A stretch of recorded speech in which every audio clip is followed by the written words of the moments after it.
नमस्कार शेतकरी मित्रांनो, आज आपण टेलॉस बद्दल माहिती जाणून घेणार आहोत। पहिले बी आपण माझ्यासोबत बघू शकता, हा जो प्लॉट आहे इथं आता पूर्णतः 65 दिवसाचा कंप्लीट झालेला आहे आणि आपण माझ्यासोबत बघू शकता प्लॉट एकदम सशक्त आहे।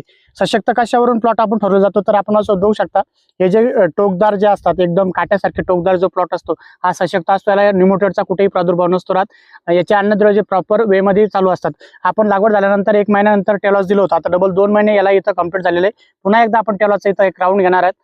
माझ्यासोबत आपण बघू शकता ग्रीनरी एकदम अतिशय सुंदर आलेली आहे प्लॉटला आणि भरपूरशा शेतकऱ्यांना आम्ही दिलं होतं, त्यांचे रिझल्ट अतिशय सुंदर आले। 3ऱ्या 4थ्या रोजी प्लॉटला याचे रिझल्ट येतात, अपटेप चालून जातो आणि प्लॉट अतिशय सुंदर प्रमाणात त्याचं अन्नद्रव्य जे आहे ते अपटेप करतं। जर कधी तुम्हाला निमोटेडचा प्रादुर्भाव जाणवत असेल आणि वारंवार तुमच्या प्लॉटला मागच्या वर्षी निमोटेड आलेला असेल, मागच्या वर्षी भरपूरशा शेतकऱ्यांचं जे नुकसानाची पातळी 40% पर्यंत पोहोचली होती निमोटेडमुळेच, तर तुम्ही टेलॉस सोडू शकता। दर महिन्याला तुम्हाला टेलॉस द्यायचे, ते रिझल्ट अतिशय सुंदर येतात। मार्केटमध्ये भरपूरशा कंपन्याचे मागणे जे आहेत, पण त्यांनी फक्त रूट नॉट साठी त्याला